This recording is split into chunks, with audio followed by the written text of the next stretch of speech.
지난주 최대의 이슈는 미국 의회에 트럼프의 지지자들이 난입한 사건이었습니다. 전 세계적으로 대단히 큰 여파가 있었던 사건이 아닌가 생각됩니다. 바이든에게 대통령 선거에서 명백하게 졌음에도 불구하고 인정하지 않으려던 이 트럼프의 과욕이 부른 미국 역사상 가장 불명예스러운 사건으로 기억될 것 같습니다. 이 사건을 바라보면서 더 황당한 것은 자신들이 믿고 싶은 대로 음모론을 써가며 트럼프를 추종하는 사람들이 있었기에 이런 일들이 가능했던 것 아닐까요? 오늘 우리가 읽은 본문의 이야기는 지난주에 이어서 죽은 지 나흘이나 된 나사로가 살아난 기적, 바로 그 이후의 반응들을 기록한 말씀입니다. 나사로가 살아난 기적은 그 시대 가장 놀라운 뉴스였습니다. 단지 죽은 지 나흘이나 된 사람이 살아났다는 것보다 그를 살리신 분이 스스로를 하나님의 아들이라고 주장하는 예수였다는 사실이 더 부각되는 핫 이슈였기 때문입니다. 그런 의미에서 이 사건은 어쩌면 오늘날 미국 대통령이 바뀐 역사보다 더 위대하고 놀라운 소식이라 말할 수 있지 않을까요? 예수가 이스라엘이 기다리던 다윗의 자손이요, 인류가 기다려온 하나님의 아들 메시아임을 알리는 완벽한 사인이었기 때문입니다. 그런데 이 기적 사건 이후에 이어지는 오늘 본문의 이야기는 우리 모두가 예상하는 기대와 전혀 다른 방향으로 흘러가고 있습니다. 물론 현장에서 수많은 목격자들이 예수를 믿었다고 말하고 있지만 죽은 지 나흘이나 지나 때늦은 예수의 출현을 비꼬던 사람들 중 어떤 이는 예수께서 하신 일을 바리새인들에게 보고한 사람도 있었는데 그 이야기로부터 예수의 환영 행사가 아닌 암살 계획이 시작되었다, 이렇게 성경은 기록하고 있기 때문입니다. 일어난 사실을 목격한 전달자의 말도 중요하지만 그 일을 어떻게 해석하느냐에 따라 진실은 뜻밖에도 전혀 다른 방향으로 흘러가기도 하는 것입니다. 예수님이 나사로를 살린 일로 소집된 공회는 오직 하나님만이 하실 수 있는 표적을 논하면서도 사건을 덮기에 급급하는 모습이 왠지 어색하지 않습니까? 눈에 보이는 진실, 손에 잡히는 진실조차 덮으려 했던 이유는 무엇이었을까요? 똑같이 보면서도 무엇이 이런 차이를 만들어내는 것이었을까요? 물론 세상에는 수많은 입장 차이들이 존재합니다. 최근에 우리나라에서 제정된 중대재해법에 대해서도 왈가왈부 말이 많습니다. 법 제정을 촉구한 사람들 입장에 보면 구멍이 너무 많고 결국 이 법으로도 앞으로 힘없는 근로자들이 죽어나갈 것이란 그런 예상이 되기에 불완전한 법이라고 주장합니다. 그에 반해 고용주 입장에서는 사망사건 한 건만 발생해도 회사와 고용주 입장에서 치명적이라 앞으로 경제활동이 위축될 수밖에 없을 것이라고 하소연합니다. 어느 편에서 보느냐에 따라 정의가 이렇게 다르게 해석될 수 있지 않나요? 인간의 정의는 자기 입장이 어느 곳에 서 있느냐에 따라서 다르게 해석되기 마련이라는 것입니다. 그러나 하나님의 공의는 인간의 입맛에 결코 길들여지지 않습니다. 시대가 아무리 지나도 하나님의 법은 영원합니다. 그래서 진리인 것입니다. 인간의 그 어떤 시도도 하나님 앞에 진실을 덮을 수는 없습니다. 하나님이 행하시는 일을 누가 과연 막을 수 있을까요? 그럼에도 불구하고 진실을 덮고 거짓을 진리로 믿고 싶어하는 인간의 죄성 뒤에는 도대체 무엇이 있을까요?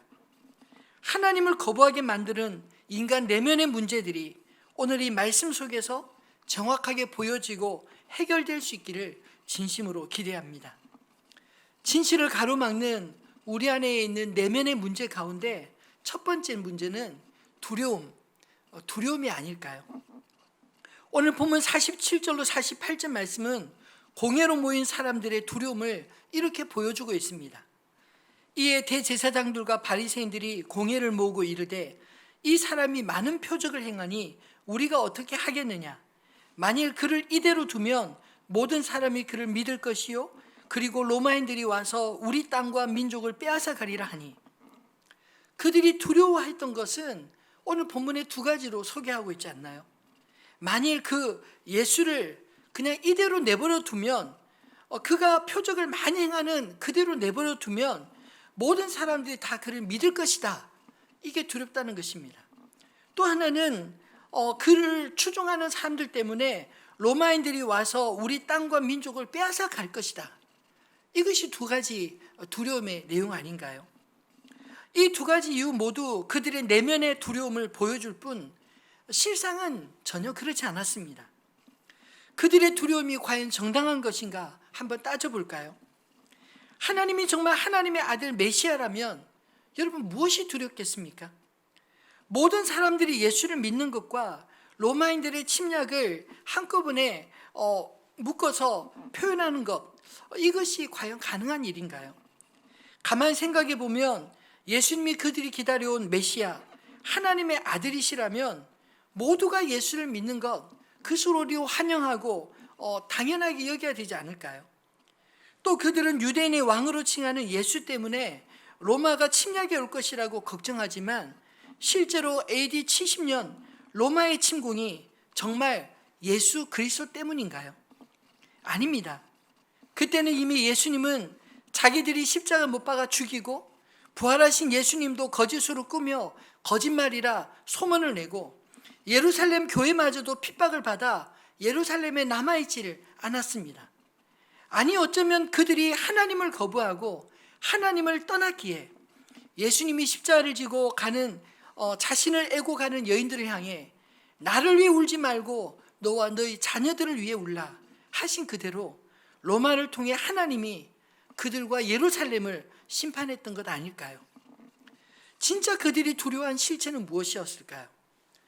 예수의 주장대로 그가 하나님의 아들이 맞고 예수를 부정한 그들이 틀렸다는 것, 그것이 들통날 것이 두려웠지 않았을까요? 예수와 그를 따르는 사람들에 의해 자신들의 기득권이 빼앗기지 모른다는 그런 생각들이 그들 안에 두려움의 원인은 아니었겠습니까? 실제로 주님은 전혀 그럴 마음을 갖지 않았음에도 불구하고 그들 스스로가 떳떳하지 못했기 때문에 이런 두려운 망상을 갖게 된 것은 아니었을까요? 예수님은 포도원 농부의 비유를 들어 그들의 두려움을 실체를 이렇게 고발하셨습니다. 마태복음 21장 33절로 39절 말씀인데 한번 같이 읽어볼까요? 다른 한 비유를 들으라.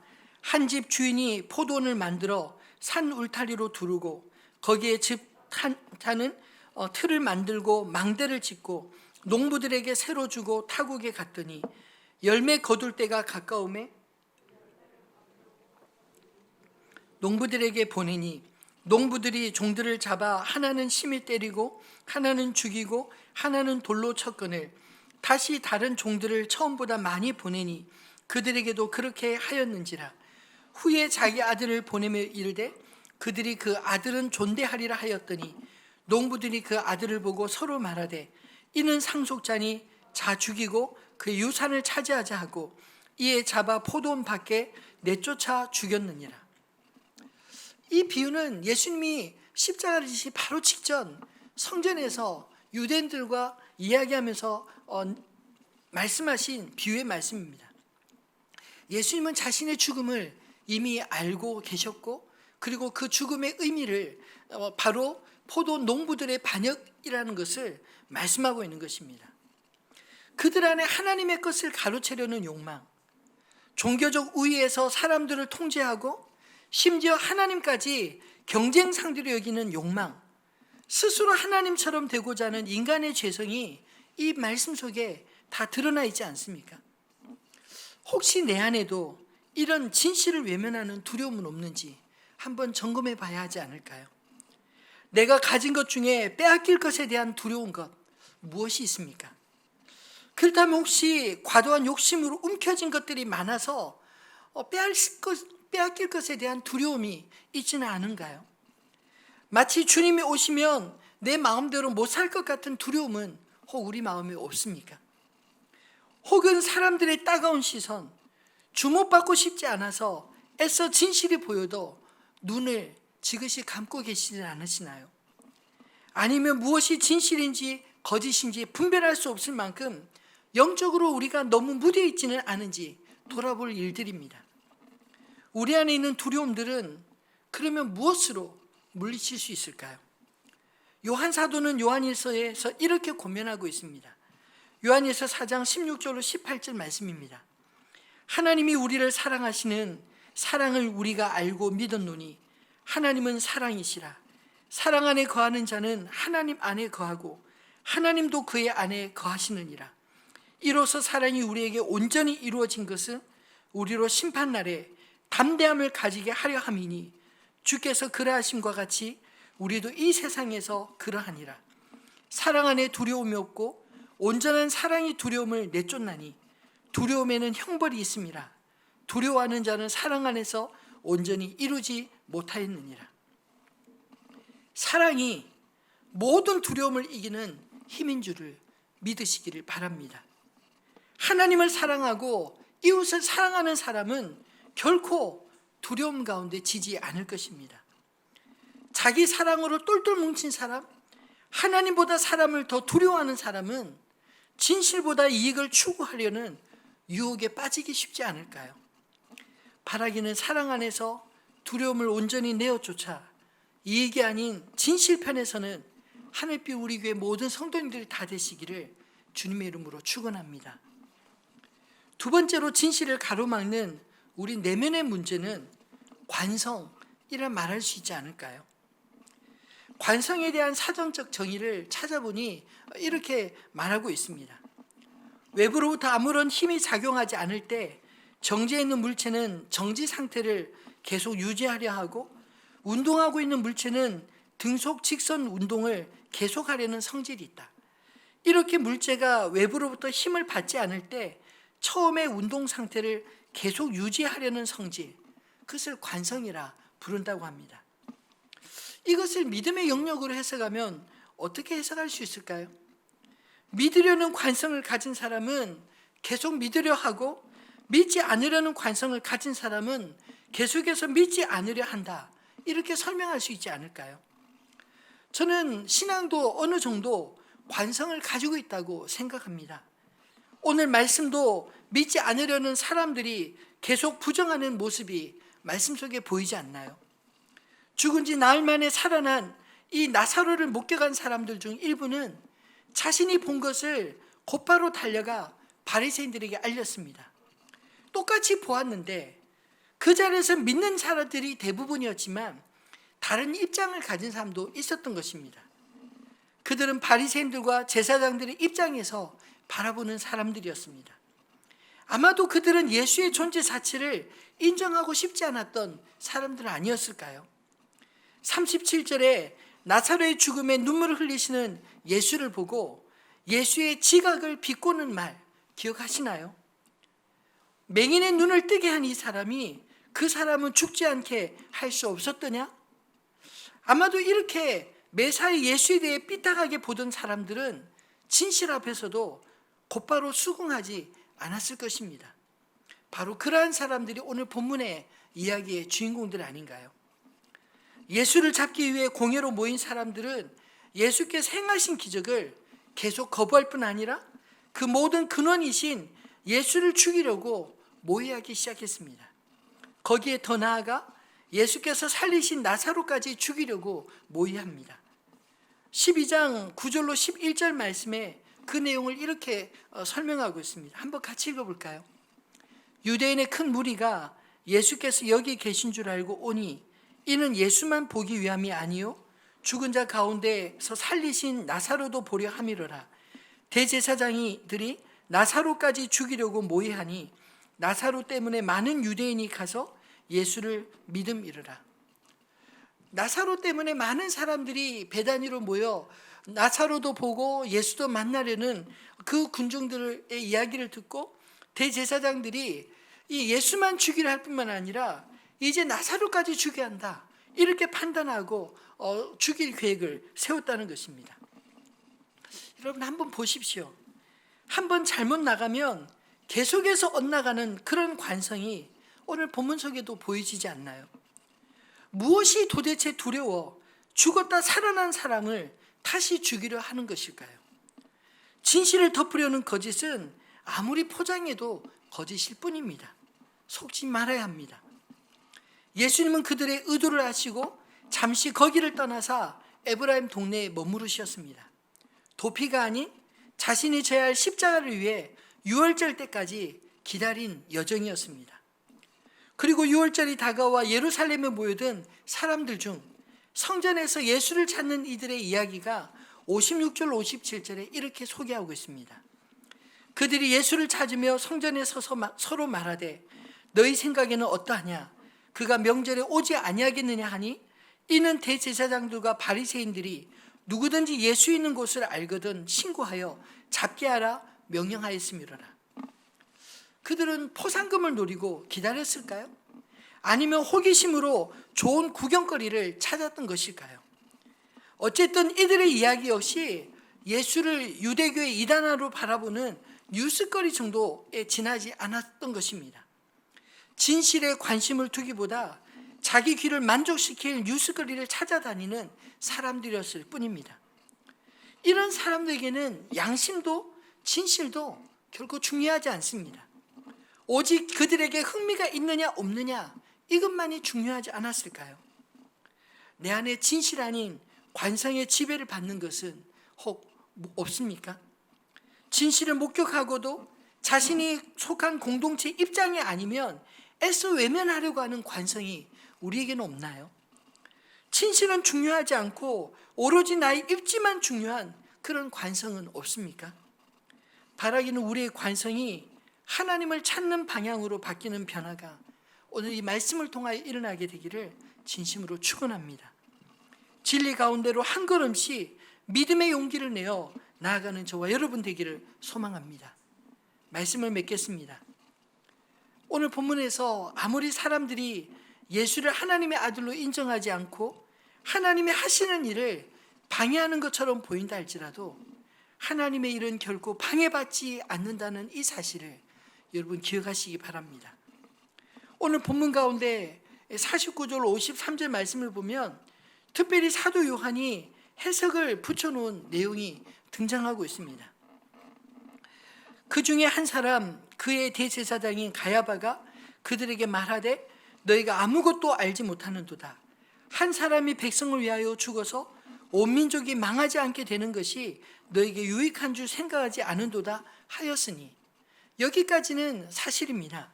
51절 52절에 이 요한의 해석을 보십시오. 이 말은 스스로 함이 아니요 그 해의 대제사장이므로 예수께서 그 민족을 위하시고 또 그 민족만 위할 뿐 아니라 흩어진 하나님의 자녀들 모아 하나가 되게 하기 위하여 죽으실 것을 미리 말함이러라. 이날부터 그들이 예수를 죽이려고 모의하니라. 여러분 왜 굳이 51절 52절의 해석을 달았을까요? 앞에 이야기는 분명 부정적인 이야기인데 51절 52절 말씀을 보면 예수를 죽이려고 하는 그들의 모의가 결코 부정적으로만 들리지 않게 왜 이런 이야기를 하고 있을까요? 공회에서 공식적으로 예수를 죽이려는 시도를 언급하고 있지만 이러한 시도들조차 마태복음 1장 21절에 예수의 이름의 뜻대로 그가 자기 백성의 죄를 자기 백성을 그들의 죄에서 구원할 자이심이라. 그 하나님의 뜻을 말씀하고자 함이 아닐까요? 즉 종교 지도자들의 뜻대로 예수의 죽음이 정해진 것이 아니라 하나님 아버지의 뜻대로 공의 결정까지 사용하고 계신다. 이런 말씀을 하고자 하는 것입니다. 여러분, 우리가 살고 있는 세상 돌아가는 모습들을 바라보면 어쩌면 우리 기대와 전혀 다르게 세상이 돌아가는 것처럼 보인다 할지라도 여러분 그 속에서 내가 보지 못하는 우리가 알지 못하는 하나님의 섭리가 있다는 사실을 여러분 꼭 기억하시면 좋겠습니다. 사도 바울은 로마서 11장 33절로 36절에 하나님의 섭리에 대하여 이렇게 말씀하고 있습니다. 한번 같이 읽어볼까요? 깊도다 하나님의 지혜와 지식의 풍성하며 그의 판단은 헤아리지 못할 것이며 그의 길은 찾지 못할 것이로다. 누가 주의 마음을 알았느냐? 누가 그의 모사가 되었느냐? 누가 주께 먼저 드려서 갚으심을 받겠느냐? 이는 만물이 주에게서 나오고 주로 말미암고 주에게로 돌아감이라. 그에게 영광이 세세 있을지로자. 아멘. 여러분, 모든 만물의 주권 하나님께 있음을 믿으십니까? 모든 만물이 주에게서 시작되었고 주님이 친히 운영하시고 마지막에는 모든 만물이 주에게로 귀속될 것을 믿으십니까? 이 진리 가운데 서 있을 때 이 세상에 대한 두려움이 사라지고 세상이 뭐라든 진실을 외면하지 않고 받아들일 수 있는 힘이 생길 줄로 믿습니다. 우리가 지금은 다 헤아릴 수 없지만 이 코로나 바이러스 문제조차도 하나님의 주권 안에 있다고 저는 믿습니다.